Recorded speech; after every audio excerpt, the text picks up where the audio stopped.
Assalomu alaykum YouTube ahli. Issiqxona muxlislari. Mana navbatdagi tabrigimiz ham tayyor bo'ldi. Issiqxonamiz Farg'ona viloyati Oltiariq tumanida Bodring yurtida bunyod bo'ldi.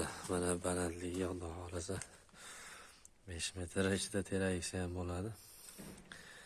Mana ko'p turgan sportchilari bilan konteyner mahsulotlaridan tayyor bo'lgan paslar yoddan ichkarisidan obzor qilamiz hozir. Mana akalar.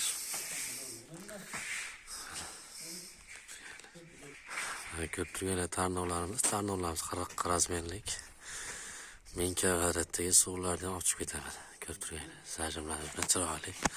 Mana portchkalarimiz ichga shomola tashlar. Chiroyli shakldagi mana eshiklarimiz ham mana. O'zimizda ham narsalar urinmaysizlar Xudo xolasa. Endi ichkariga kiramiz asta-sekin.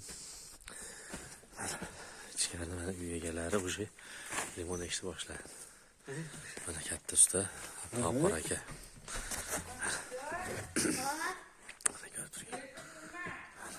Konteyner mahsulotlaridan ko'rishingiz mumkin.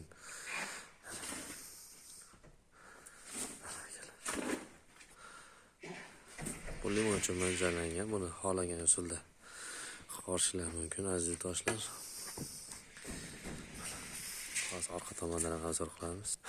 Mana ayonlari hali betonlari quyilgan yo'q, mana simlar tashab qo'yganmiz. Endi betonlarni quyib oladi, o'zlari chiroyli qilib. Kimda kim issiqxona qurgan bo'lsa, beton quymagan bo'lsa, tagiga baquvvat qilib shamol olib ketish xavfi bo'ladi akalar. Mana hamyurtlar, hamyurtdoshlar. Aka shunday mevalardan voz kechib, limon ko'chatini olib ketdi. Endi limon yetishtirmoqchi mana. O'sha qanday kapelkalar bilan aka qattiq tayyorlangan. Juda chiroyli va sifatli qurilgan. Ustalarimiz ham qo'li dard ko'rmasin.